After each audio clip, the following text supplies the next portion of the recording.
Properties of quadrilateral. देखिए, there are so many quadrilaterals.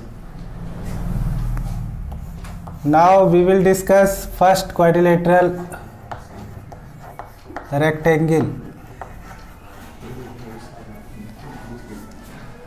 Rectangle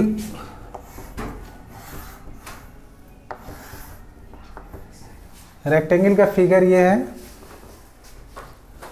अब इसकी क्या क्या प्रॉपर्टीज होती है। Number 1, all angles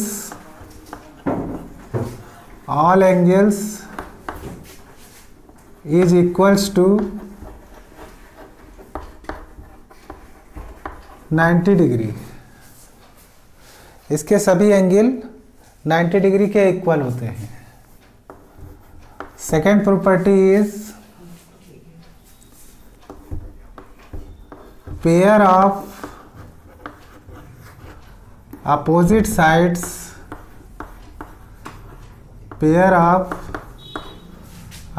sides are equal। जैसे मान लीजिए इसके वर्टिसेस डिनोट किए गए हैं ABCD से, तो ये कह रहा है pair of opposite sides are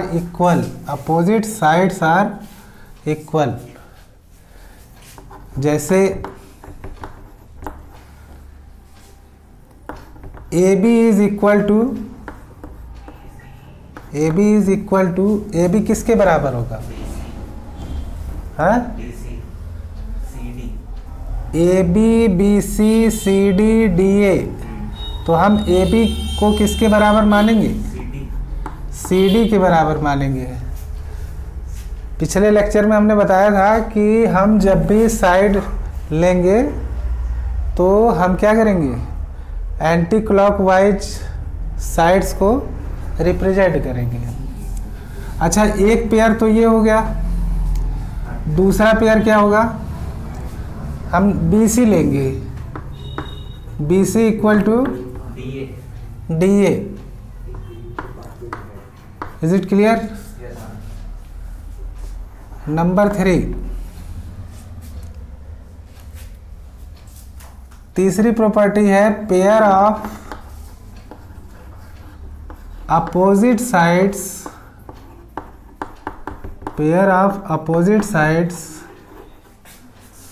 are parallel. Pair of opposite sides are parallel. तो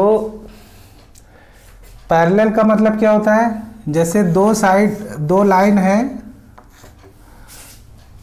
ये दो लाइन है, इनके बीच में जो परपेंडिकुलर डिस्टेंस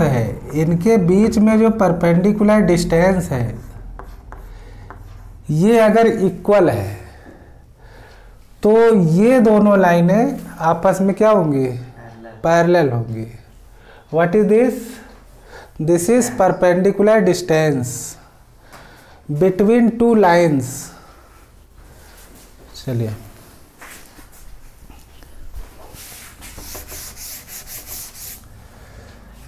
फोर्थ प्रॉपर्टी, इसकी चौथी प्रॉपर्टी क्या हो सकती है? अगर बेटा हम बीच में एक डायगोनल खींच देते हैं, अगर हम किसी रेक्टेंगल के बीच में डायगोनल खींच देते हैं तो ये डायगोनल की लेंथ इक्वल होती है। तो फोर्थ प्रॉपर्टी क्या हो जाएगी? Diagonals are equal. Diagonal equal होंगे। अच्छा, यहाँ दो डायगोनल कौन कौन से हैं? एक डायगोनल AC है और एक डायगोनल BD है।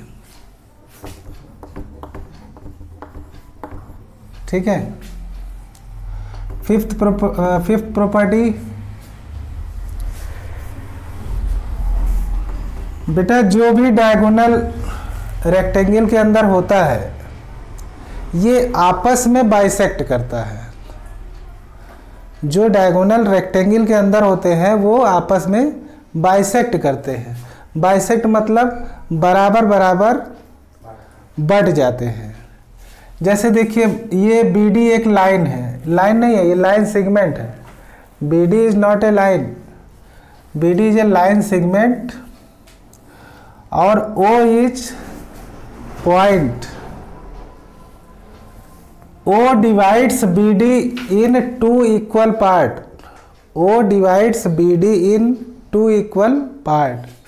It means OD is equal to OB. OD OB के बराबर है। उसी तरीके से OA OC के बराबर है। क्लियर? तो यहाँ पर प्रॉपर्टी क्या बनेगी? Diagonals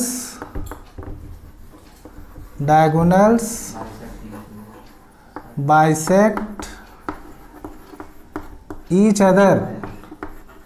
diagonals bisect each other. Clear? और कोई प्रॉपर्टी इसमें आ सकती है? देखिए हमने 5 प्रॉपर्टी लिखी। All angles is equal to 90 degree, pair of opposite sides are equal, pair of opposite sides are parallel, diagonals are equal, diagonals bisect each other. देखिए एक प्रॉपर्टी हमको ये जानना जरूरी है।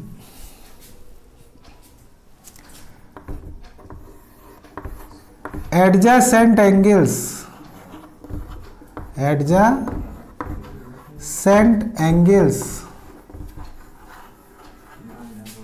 Are supplementary.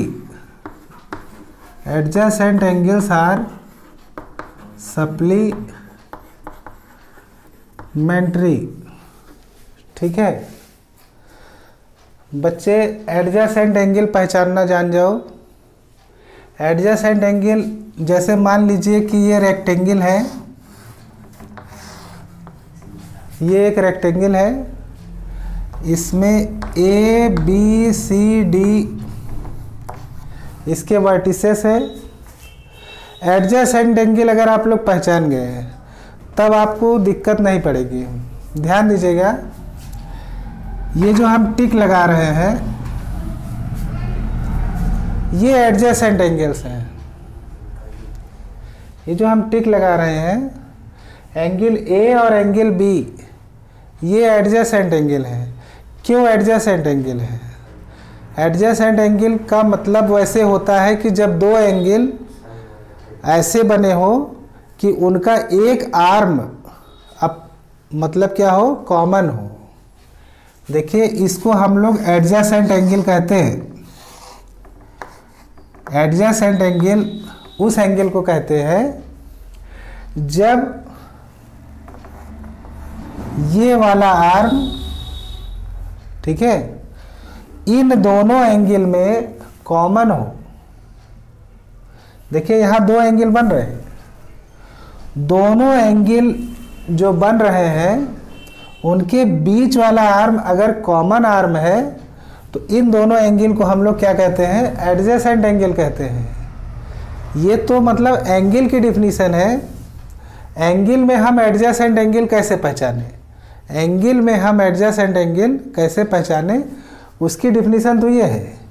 लेकिन यहाँ पर हम क्वाड्रिलेटरल पढ़ रहे हैं, तो क्वाड्रिलेटरल में हमें ये पता लगाना है कि दो एंगल जो बन रहे हैं उसमें कॉमन आर्म कौन है ना? तो बेटा ये कॉमन आर्म है।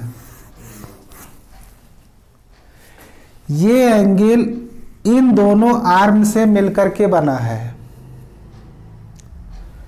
और ये एंगल इन दोनों आर्म से मिलकर के बना है। क्या दोनों एंगल में कोई आर्म कॉमन है?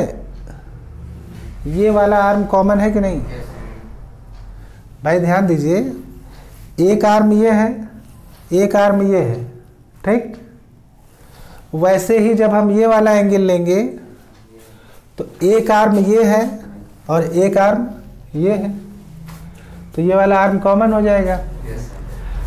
तो बेटा आप ये बताइए कि इसमें आपको कितने एडजेसेंट एंगल दिखाई दे रहे हैं। ध्यान दीजिएगा, एडजेसेंट एंगल का सम 180 डिग्री होता है, इसको ध्यान रखिएगा। सप्लीमेंट्री का मतलब होता है 180 डिग्री, सप्लीमेंट्री एंगल मतलब 180 डिग्री। तो आपको और कोई एडजेसेंट दिखाई दे रहा है? जैसे हमने एंगल ए और एंगल बी को रब कर दिया, और कोई बताइए, क्या हम एंगल बी और एंगल सी को एडजेसेंट एंगल कह सकते हैं कि नहीं? तो next one is angle B plus angle C equal to 180 degree. Third adjacent किसे कह सकते हैं? इसको हमने मिटा दिया। क्या ये दोनों एडजेसेंट है कि नहीं है? तो क्या हम इसे ऐसे लिख सकते हैं, angle C plus angle D equal to 180 degree.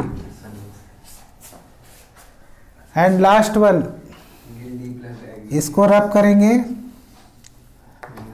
Angle D plus angle A equal to, तो मेरे ख्याल से कॉन्सेप्ट क्लियर हो गया होगा। एडजेसेंट एंगल क्या होते हैं? Adjacent angles are supplementary. Clear? अब आता है एक प्रॉपर्टी और है, एक प्रॉपर्टी और है, opposite angles are equal. Opposite angles are equal. अब अपोजिट एंगल किसे कहते हैं? बेटा अपोजिट एंगल, इस फिगर को देखिए, इसका अपोजिट ये है, इसका अपोजिट ये है। अपोजिट मतलब सामने ना। इस ए के सामने कौन सा एंगल है? सी। और इस डी के सामने कौन सा एंगल है? बी है। तो क्या हम इसको ऐसे लिख सकते हैं कि नहीं? Angle A equal to angle C and angle B equal to angle D. Clear? इतना कर सकते हैं कि नहीं? अब तो बच्चों, जैसे आपने रेक्टेंगल की प्रॉपर्टी पढ़ी, अब नेक्स्ट प्रॉपर्टी हमको ऐसा मतलब ढूंढना है कि इन 7 प्रॉपर्टियों में मैच खाती है कि नहीं खाती है। नेक्स्ट फिगर हमारा है पैरेललोग्राम। नंबर 2 में आपका फिगर है पैरेललोग्राम।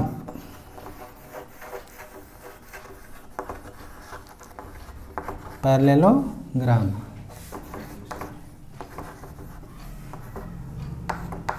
और ये जो प्रॉपर्टी आपने पढ़ी, ये प्रॉपर्टी किसकी है? ये रेक्टेंगल की प्रॉपर्टी है। ठीक है, ये रेक्टेंगल की प्रॉपर्टी है। अब हमें ये देखना है कि क्या ये रेक्टेंगल की जितनी प्रॉपर्टी है, क्या ये पैरेललोग्राम की भी प्रॉपर्टी है? अगर है तो कुछ ना कुछ डिफरेंस जरूर होना चाहिए। ठीक है, क्योंकि इसका नाम दूसरा फिर क्यों पड़ा है?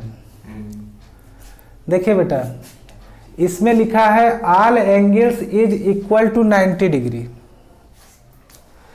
पहली प्रॉपर्टी ही रॉन्ग हो गई, पहली प्रॉपर्टी ही रॉन्ग हो गई। क्यों? क्योंकि इसके सभी एंगल 90 डिग्री नहीं होते हैं। क्लियर? इसके सभी एंगल 90 डिग्री नहीं होते हैं। तो होते क्या है? ये दोनों एंगल 90 डिग्री से कम होंगे मतलब एक्यूट एंगल होंगे, और ये दोनों एंगल 90 डिग्री से ज़्यादा होंगे, ऑब्ट्यूज एंगल होंगे। यही रीज़न है इसका नाम अलग है, इसका नाम अलग है, ठीक है। अच्छा सेकंड देखिए, pair of opposite sides are equal.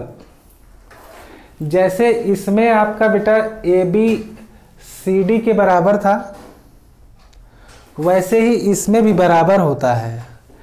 A B तुम्हारा सी डी के इक्वल होता है, और जैसे बी सी डी ए के इक्वल है, मतलब ये बी सी डी ए के इक्वल है, वैसे इसमें भी बी सी डी ए के इक्वल होता है। क्लियर? तो इससे क्या पता लगता है कि हमारी ये जो दूसरी प्रॉपर्टी है ये पैरेललोग्राम की ही प्रॉपर्टी है, मतलब पैरेललोग्राम की भी प्रॉपर्टी है और रेक्टेंगल की भी प्रॉपर्टी है। ये प्रॉपर्टी दोनों में कॉमन है, ये दोनों में कॉमन है। थर्ड प्रॉपर्टी क्या है? Pair of opposite sides are parallel. Yes, A B अगर डी सी के पैरेलल है तो यहाँ पर भी ए बी डी सी के पैरेलल होगा। बी सी डी ए के पैरेलल है तो यहाँ पर भी बी सी डी ए के पैरेलल होगा। क्लियर? तो इसका मतलब ये जो थर्ड प्रॉपर्टी है ये भी आपकी प्रॉपर्टी कॉमन है। अब आता है चौथी प्रॉपर्टी, डायगोनल्स आर इक्वल। ये रॉन्ग है, डायगोनल्स इक्वल नहीं होते हैं। इसका ये जो डायगोनल है जो एक्यूट एंगल को मिलाने पर बनता है, ये एंगल है और एंगल सी कैसे एंगल है? एक्यूट एंगल है। यहाँ से जब हम एक लाइन ज्वाइन करते हैं और एक डायगोनल बनाते हैं तो ये वाला डायगोनल बड़ा होगा किससे? जब हम इस वाले एंगल को मिलाएंगे। ठीक है, तो ये दोनों डायगोनल बेटा इक्वल नहीं है। इसमें तो इक्वल है लेकिन इसमें इक्वल नहीं है, तो इसका मतलब ये आपका फॉलो नहीं कर रहा है। Diagonals are not equal. ठीक, अब आता है diagonals bisect each other. It is correct, it is correct. बेटा ये वाला डायगोनल बीच में जहाँ point O inter point of intersection है, ये OD और ये OB इक्वल होगा, OD और OB इक्वल होगा, और OA और OC इक्वल होगा ना। जैसे इसमें OD और OB इक्वल था, OA और OC इक्वल था। क्लियर? तो क्या हम इसको ऐसे टिक कर सकते हैं? Diagonal bisect each other. अब आता है adjacent angles are supplementary. Very much correct, very much correct. बेटा यहाँ पर जैसे इसमें डायगोनल्स एडजेसेंट एंगल सप्लीमेंट्री थे, वैसे इसमें भी एडजेसेंट एंगल सप्लीमेंट्री होते हैं। तो हम एडजेसेंट एंगल सप्लीमेंट्री होते हैं, इसको हम टिक लगा लेंगे। ठीक है, अब आता है अपोजिट एंगल्स आर इक्वल। क्या इसका ये अपोजिट एंगल इक्वल है? ये एंगल अगर 45 डिग्री है तो ये 45 होगा कि नहीं होगा? होगा। ये अगर मान लीजिए 125 डिग्री है तो ये 125 होगा कि नहीं होगा? होगा, क्योंकि अपोजिट एंगल इक्वल होते हैं। तो हमने यहाँ पर इसको देखा और हमने नोटिस क्या किया? हमने नोटिस किया कि इन दोनों फिगर में किसकी प्रॉपर्टी ज़्यादा है?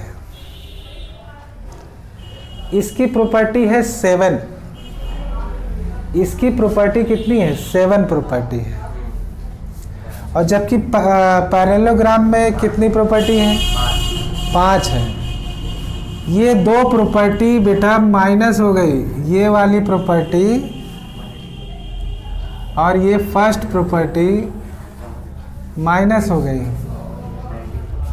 ठीक है, तो ये टोटल इसकी 5 प्रॉपर्टीज हो गई। हाँ ओके।